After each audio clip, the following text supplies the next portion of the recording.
দিনটা ছিল 26শে জুলাই। আমাদের গ্রামের এই বড় মন্দির, তার পাশে একটা ছোট মন্দির নির্মাণ করা হচ্ছে, তার জন্য আজকে ঢালাই হচ্ছে। আর দেখতে পাচ্ছ যে গ্রামের অনেক লোকজন এসছে দেখতে এখানে। এই সময় যারা আমাদের গ্রামের থেকে তোমরা বাইরে আছো, তোমরা ভিডিওটা অবশ্যই দেখো, কারণ ভিডিওটা একটা নতুন কিছু হতে চলেছে। কারণ প্রত্যেক বছর যখন এক নাম কীর্তন হয়, তখন এই ঠাকুরগুলোকে আমাদের এক পাশে একটা প্যান্ডেল করে রাখতে হয়। আর তার জন্যই এই যে নতুন করে মন্দির স্থাপন করা হচ্ছে, তো সেটারই আজকে ঢালাই হচ্ছে।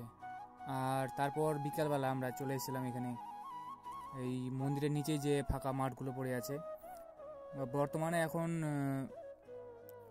এই জমিগুলোতে পাট চাষ হয় না, তার জন্য বিকালবেলা রোজ আমরা এখানে ক্রিকেট খেলতে পারি। এখন হয়তো 2 থেকে 3 মাস পর এগুলো আবার চাষবাসের উপযোগী হয়ে যাবে, তখন আবার আলুর চাষ লাগাবে। কিন্তু যেই সময়টা আমাদের হাতে আছে সেই সময়টা আমরা ক্রিকেট খেলে পার করে দেবো এই বিকালবেলা প্রত্যেক দিন। তোমরা যারা গ্রাম থেকে বাইরে আছো বা বিদেশে আছো, তোমাদের মধ্যে কেউ না কেউ একবার হলেও এই গ্রামকে মিস করছো। আর ঠিক এখানেই আমাদের হয় শর্ট বাউন্ডারির খেলা।